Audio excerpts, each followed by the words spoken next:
divers et variés. C'est de l'artisanat. On parle d'industrialisation dans l'informatique, industrialisation du développement, mais en réalité, c'est de l'artisanat. Bon, chaque pièce est unique, j'ai envie de dire.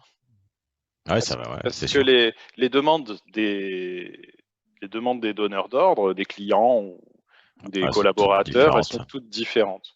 Donc effectivement, tu as des points communs, tu as des similitudes, de quoi tu as un peu de réutilisabilité. Il y a des choses que tu peux réutiliser d'un projet sur un autre. Mais tu as toujours des parties qui sont spécifiques sur lesquelles il faut réfléchir. Et pour trouver une solution originale qui répond à ce besoin. Ça implique aussi que dans votre travail, vous devez vous faire une culture générale. C'est vachement important. Parce que la culture générale, je parle sur les technologies, sur ce qu'on peut faire, etc., ça vous donne des idées. C'est tellement vague aussi. Enfin, Mais c'est tellement vaste, pardon, pas vague, mais oui, vaste. c'est vaste, mais c'est un travail à faire en permanence, ce qu'on appelle la veille. Ouais, c'est ça. Tu vois, j'avais la discussion hier avec un prof. Bref, j'ai un autre prof dans une autre école. On doit se mettre d'accord pour faire un cours, parce qu'il fait une partie des classes et moi l'autre partie. Bref, à un moment donné, il commence à râler parce qu'il me dit il n'y a pas assez d'heures sur la discipline, etc. Et il me dit il y a des matières qui servent à rien, il faudrait les virer du cursus ingénieur, comme la stochastique. Et donc la stochastique, c'est une matière, c'est, disons, le niveau, comment dire, ceinture noire 7e dan des probabilités, quoi. Donc, je me souviens, moi, quand j'ai étudié ça, c'était dur, putain, qu'est-ce que c'était dur, là. J'ai une camarade de classe, une copine d'école avec qui j'étais en école quand j'ai fait mes études, qui est allée travailler en stage chez Mercedes en Allemagne.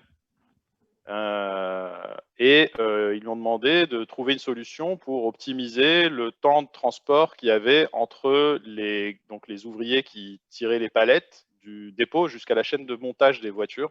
Donc c'est à l'usine Mercedes à Brême. Et en fait, devant cette problématique, elle a réfléchi à ce qu'elle connaissait et elle s'est dit, mais en fait, je pourrais utiliser un processus stochastique pour déterminer c'est quoi la probabilité que le tire-palette il arrive à telle heure, à tel moment, et combien on peut mettre de tire-palette au maximum pour qu'ils alimentent en permanence la chaîne de production sans qu'il y en ait trop pour pas que ça fasse des embouteillages, tu vois, etc. Ouais. En tenant compte des pauses des gens et ainsi de suite. Et donc, du coup, elle a proposé ça à son maître de stage, qui lui a dit j'y comprends rien à ton truc, mais vas-y. Donc elle a fait le truc en utilisant les procédures. Donc lui a dit bah, de toute façon c'est un stage, donc vas-y, essaye, tente le coup. Elle a mis en place donc elle a fait une gigantesque, elle l'a fait sur Excel, hein, elle a fait une sorte de macro Excel qui faisait les plannings des gens qui pilotaient les tire-palettes pour qu'ils fassent les allers-retours entre Ouais, les rotations entre services. les Ouais. rotations, Ok. exactement. Et chez Mercedes, il y avait des problèmes parce que des fois la chaîne de production a été arrêtée parce qu'il n'y avait pas d'approvisionnement à l'entrée de l'usine, parce qu'il y avait du désordre entre l'entrepôt et l'entrée de l'usine. Et elle a mis en place son système et ça a marché d'entrée de jeu. Du coup, à la fin de son stage, elle voulait rentrer à Paris. Puis elle était de région Bon, je parisienne. suppose qu'ils lui ont proposé une Ils lui place. ont proposé de rester parce qu'ils y comprenaient rien. Elle a dit non. Ils lui ont proposé de rester. Ils lui ont dit si tu veux, tu restes. On veut que tu déploies ça dans toutes les usines Mercedes. On te paye le billet d'avion tous les week-ends pour rentrer voir ta famille à Paris, une maison de fonction et une voiture de fonction. Oh, Donc elle a dit dur. bon, bah, je vais rester en Allemagne. Ouais, tu m'étonnes. Non, mais ce que je veux dire, c'est que, enfin, moi j'étais épaté, tu vois, par son, comment dire, c'est ma héroïne, tu vois. Ah bah ouais, vu comment tu le racontes, J'étais impressionné par son truc, mais c'est surtout le fait que, mais ce que je tire de cette histoire, c'est que quand elle est arrivée devant cette difficulté, elle savait pas quoi faire, mais comme on avait fait des cours sur une matière qui s'appelait la stochastique et qu'elle avait entendu parler de ce truc-là, elle s'est dit, ah, ça s'adapte. Ouais, je vais Parce tenter, quoi. que, ouais, parce qu'en cours, on avait vu un exemple où c'était comment gérer les rotations des avions dans les terminaux d'aéroport. Que les avions restent pas trop longtemps sur le tarmac. Je me souviens de cet exercice. En fait, elle a appliqué le même principe, mais dans un autre contexte. Et ça a plus que matché, quoi. C'est ça. Donc, ce que je veux dire, c'est que elle n'était pas une experte de la stochastique en sortant de l'école. Je veux dire, c'est pas une école de stochastique, c'est une des matières parmi toutes les matières qu'on étudie. Ouais, disons qu'elle avait été à l'écoute de ça et qu'elle a creusé par la suite, quoi. Ben, elle n'a pas oublié qu'elle avait étudié ce truc-là, et du coup, elle s'est replongée dedans pour répondre à un problème. Et vous, dans vos métiers, ben, si vous avez de la culture générale, quand vous allez être confronté à un problème, ben, vous allez réfléchir et vous allez vous dire ah, mais j'ai entendu parler de ça, peut-être que ça peut résoudre mon problème. D'accord. C'est ça la culture générale, en fait. Et cette culture-là, il faut se la faire en. Comment dire, c'est un travail permanent parce qu'il y a tout le temps des nouveaux trucs qui sortent, etc. Et quand on est dans le dev, il faut se tenir à l'affût. C'est quoi les nouveaux frameworks? C'est quoi les nouveautés des langages? Quels sont les nouveaux types d'applications qu'on peut réaliser? Quelles sont les techniques pour réaliser tel type d'application? Un nouveau framework, à quel usage il est adapté? Qu'est-ce qui distingue tel framework de tel framework?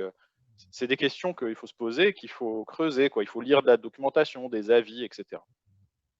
Et il y a un truc qui est hyper important, et après j'enchaîne sur le cours, c'est de ne pas être dogmatique. La technologie, elle n'est pas absolue. Ça veut dire que quand vous dites, parce que vous allez rencontrer des gens qui sont, ça me rappelle moi quand j'étais gamin, là, les bagarres Nintendo, Sega et ce genre de trucs là, Ouais. ou maintenant les Mac PC, PC Mac, ceux qui utilisent des Mac et ceux qui utilisent des PC qui n'arrêtent pas de se charrier. Bon, je veux dire, c'est absurde. Il y a des technologies et il y a des usages.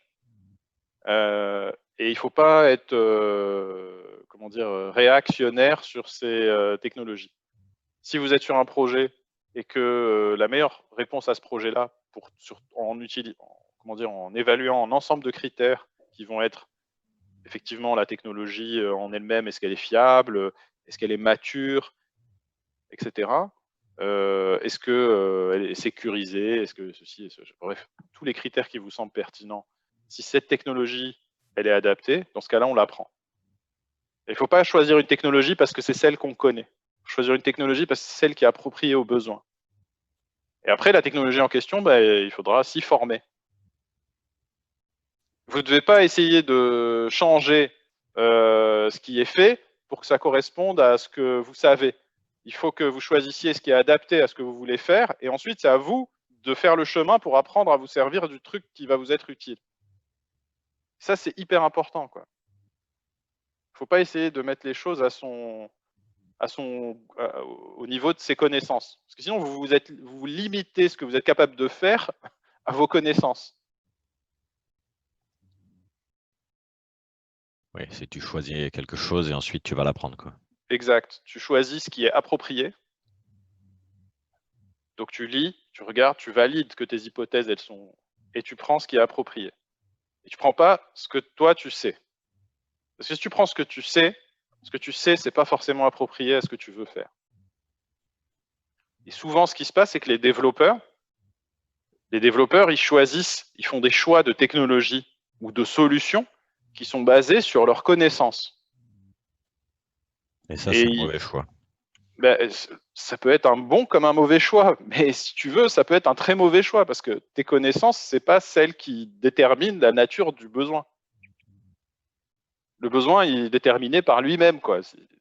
Si on te dit on a besoin de telle chose, c'est pas parce que toi tu connais pas telle ou telle technologie qui pourtant est adaptée qu'il faut pas la prendre, en fait. Ouais, c'est pour ça qu'il faut faire une roadmap pour chaque projet, en fait. Donc après, il faut des critères. Je te donne un exemple sur le projet Linky. J'ai un ami qui est le lead dev sur ce projet-là. Ils avaient le choix entre 3 technologies pour mettre ça dans le compteur, faire du C, faire du Java, utiliser Node ou faire du Python. Donc c'était 4 technologies. Quand ils ont évalué quelle était la technologie qui répondait le mieux aux besoins du compteur Linky. C'était quoi les besoins du compteur Linky? C'est un espace de stockage limité, une puissance de traitement limitée, etc. La technologie qui était la plus appropriée dans l'ordre, c'était, je crois, le C. C'était quoi? C'était le C, Node, Python et Java en dernier. Bon. C'est quoi le choix définitif de GDF, de EDF, pardon, à l'issue de leur évaluation?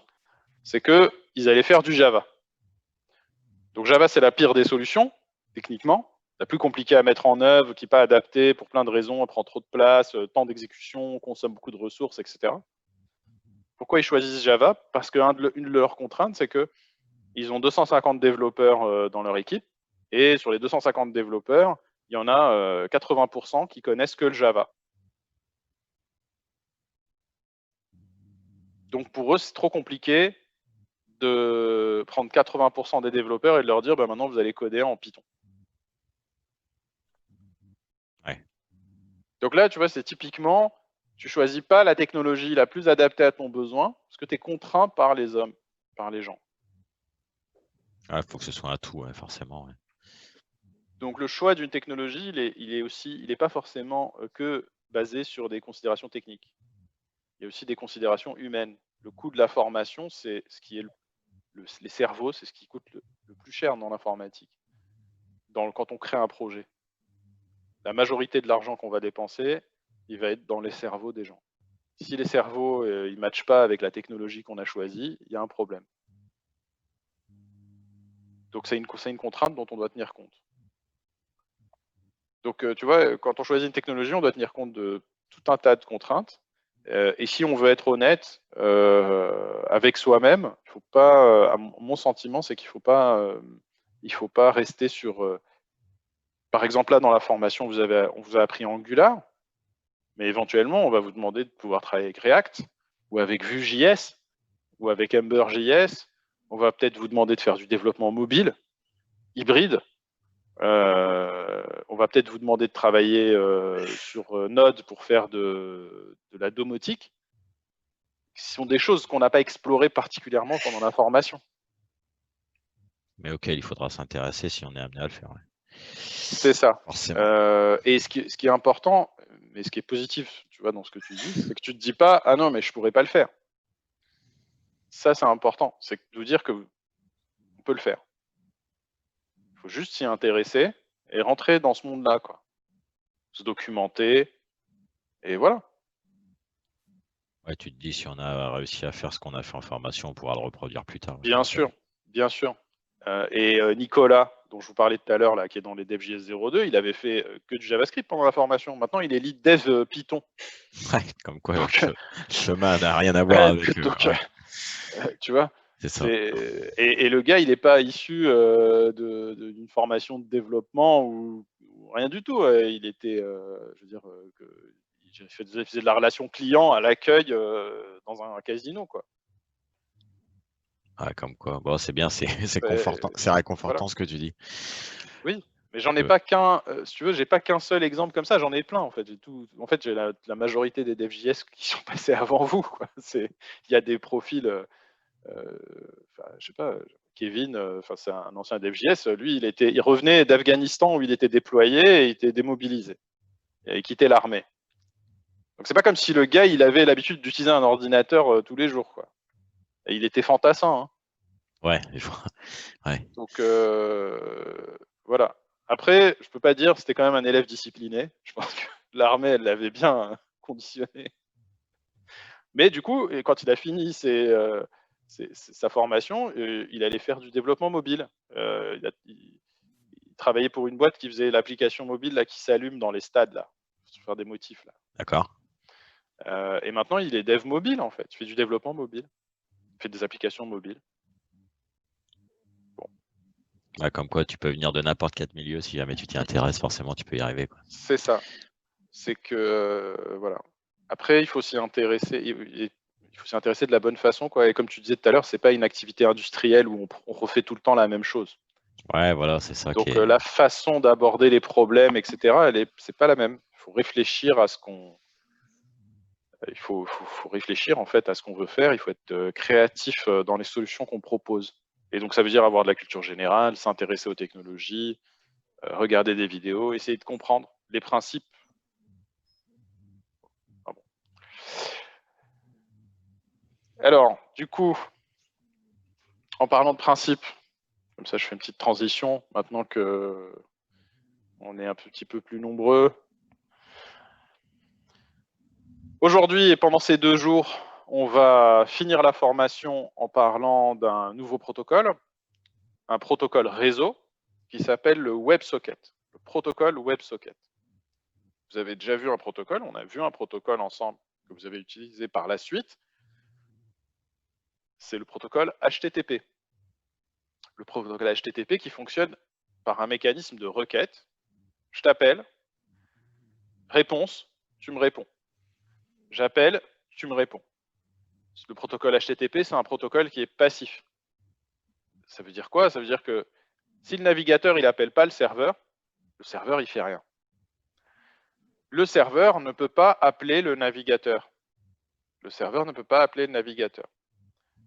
Donc, vous avez pu voir quand vous faisiez de l'Ajax, que quand on veut faire du HTTP, si on veut savoir c'est quoi les dernières informations, par exemple, qu'il y a sur le serveur, on est obligé d'appeler le serveur en lui disant « t'as du nouveau, t'as du nouveau, t'as du nouveau, t'as du nouveau, t'as du nouveau, t'as du nouveau ». Puis là, de temps en temps, le serveur, il dit « Ah, tiens, ici, j'ai du nouveau, tiens, hop ». Puis après, on le rappelle, t'as du nouveau, non, t'as du nouveau, non, t'as du nouveau, non, t'as du nouveau, non, t'as du nouveau, non. Et puis à un moment donné, hop, si, il a du nouveau. Donc le serveur est passif, et si on veut que le navigateur puisse obtenir des nouvelles informations du serveur, il est obligé d'interroger le serveur. Et donc c'est un inconvénient qui est manifeste. En fait, je vais charger le réseau avec des requêtes qui servent à rien en fait. Parce qu'en fait, toutes les requêtes que je vais envoyer au serveur pour lui demander s'il a du nouveau et que le serveur n'en a pas, elles servent à rien. Elles gaspillent de la ressource matérielle sur le navigateur, elles gaspillent de la bande passante sur le réseau, et en plus, elles gaspillent du temps de traitement côté serveur, puisque le serveur il est obligé de répondre non, non, non, non, non, non. Bon. Le protocole HTTP, il fonctionne comme ça, de cette façon avec la passivité du serveur. L'idée du protocole WebSocket, c'est de faire en sorte d'établir un mécanisme d'échange persistant, une connexion entre guillemets, ce qu'on appelle un socket en anglais, d'établir un socket, une connexion entre le client et le serveur, de telle sorte que à tout moment, le navigateur puisse envoyer des messages au serveur et que réciproquement, à tout moment, le serveur puisse envoyer des messages au navigateur.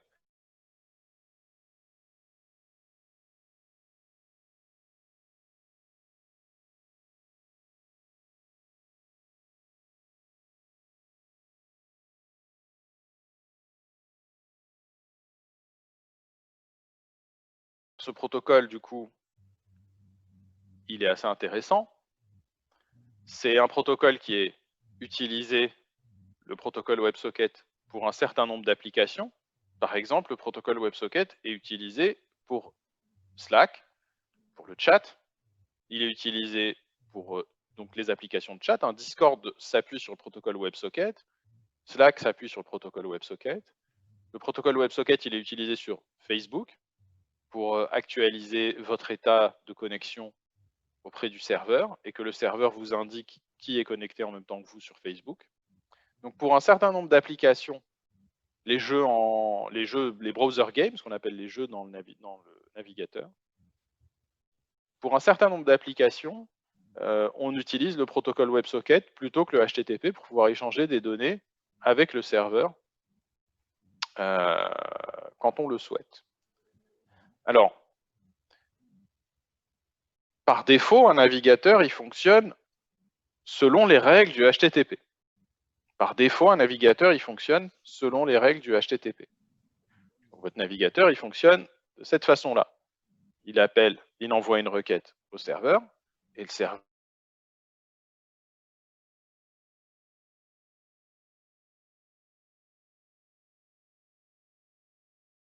navigateur va établir une connexion persistante avec le serveur. Le navigateur va établir une connexion persistante avec le serveur. Et dans cette connexion persistante, le client WebSocket, c'est-à-dire le navigateur, enverra des données au serveur WebSocket qui recevra ces données et qui pourra également en envoyer. Les données qu'on envoie dans cette connexion persistante, selon le protocole WebSocket, elles sont découpées en plusieurs morceaux. Elles ne sont pas envoyées d'un coup dans le réseau. Et donc, on dit qu'on envoie des data frames, c'est-à-dire des pages de données. Des pages de données. On envoie les données en plusieurs morceaux. Donc, si vous envoyez dans une connexion WebSocket 1 gigaoctet, il va être découpé en de multiples sections de 1 kilooctet. Charge au destinataire de reconstituer le message. Et inversement, si le serveur envoie un message au navigateur, il va l'envoyer en plusieurs morceaux. Sauf que, à un moment donné, il faut que je puisse basculer de protocole HTTP, qui est le truc de base, à protocole WebSocket. De la même façon, un serveur HTTP, donc qui est capable de répondre à des sollicitations HTTP, c'est pas la même chose qu'un serveur WebSocket, c'est-à-dire un serveur qui est capable de répondre à ou d'envoyer des messages dans une connexion WebSocket. Donc ça implique deux choses. C'est que d'une part, il faut voir comment est-ce que du point de vue du navigateur, on peut demander l'établissement d'une connexion WebSocket à un serveur WebSocket, et d'autre part, comment est-ce qu'on code un serveur WebSocket qui est capable de répondre à des sollicitations qui sont basées sur le protocole WebSocket. Le protocole WebSocket, les caractéristiques du protocole, donc les règles à respecter pour échanger des données à travers une connexion persistante qu'on établirait entre un navigateur et un serveur, sont définies sur le site de l'IETF, donc comme l'HTTP, où on a un document qui décrit la structure du protocole WebSocket. Alors, il faut savoir que le HTTP qu'on utilise, la version de HTTP qu'on utilise, c'est la 1.1. C'est celle qui est la plus répandue sur Internet. Il y a une nouvelle version du HTTP qui s'appelle le HTTP 2, qui ressemble au WebSocket par certains aspects, qui n'est pas encore très utilisé. Mais ce qu'il faut noter, c'est que entre le HTTP 1.1, le protocole WebSocket a été après le HTTP 1.1, le protocole WebSocket a été proposé et il a été implémenté et codé. Et il y a des serveurs WebSocket qui ont été créés, des clients WebSocket qui ont été créés. Et à ce moment-là, les gens de l'IETF se sont dit on devrait moderniser le HTTP pour faire un HTTP 2 qui permet de gérer également les connexions persistantes. Sauf que les développeurs, ils avaient déjà codé des choses en se basant sur le protocole WebSocket. Et donc, ils ont dit, non, on ne va pas migrer sur le HTTP 2. On va continuer à faire du HTTP 1.1 et du WebSocket. On ne va pas refaire tout ce qu'on a fait pour que ça colle avec la nouvelle spécification du HTTP 2. Donc, à l'heure actuelle, le protocole WebSocket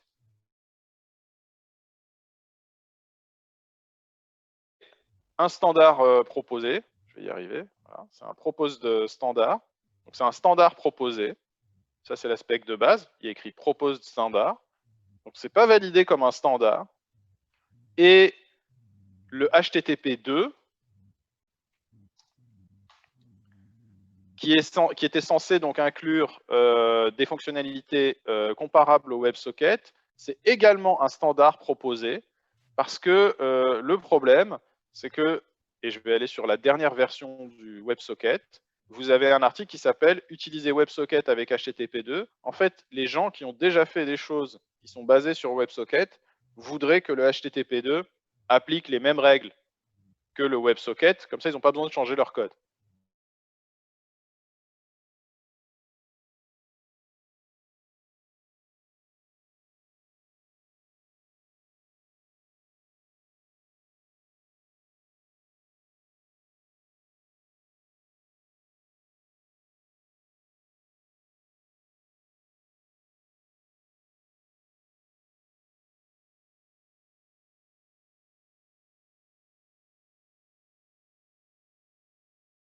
Le HTTP, donc pardon, là je suis sur le HTTP 2. Donc, le HTTP 2 c'est 2015. le WebSocket, c'est 2011. Donc ça fait 9 ans. Vous avez ces deux spécifications-là qui sont pas encore des standards parce que les gens n'arrivent pas à se mettre d'accord. Alors pourquoi je vous dis ça? Parce que du coup, ça veut dire que le WebSocket n'est pas un standard qui est accepté par toute l'industrie.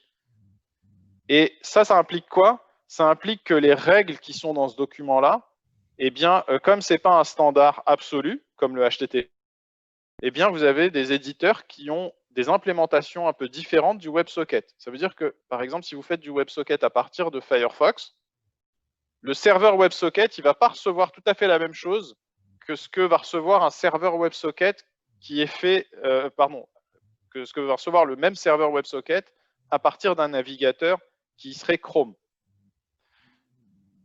Parce que les gens de Google et les gens de la fondation Firefox ne respectent pas tout à fait les règles du WebSocket, puisque ce n'est pas un standard absolu. C'est un standard proposé. Et tout ça parce qu'il y a une dispute avec le standard officiel du HTTP, etc. Je viens de vous expliquer. Donc, selon le navigateur que vous utilisez en front, quand vous voulez parler en WebSocket à un serveur, ben, le navigateur, il va en gros pas se présenter tout à fait de la même façon au serveur WebSocket.